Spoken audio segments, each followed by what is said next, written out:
How to create thumbnails with NanoBanana.ai. First of all, open your preferred web browser and navigate to the NanoBanana.ai website.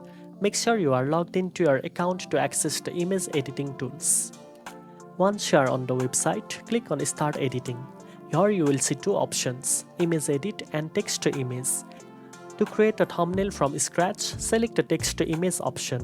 Enter a detailed prompt describing your thumbnail design. Include elements like background style, main subject, colors, text placement, and overall theme to make it eye-catching.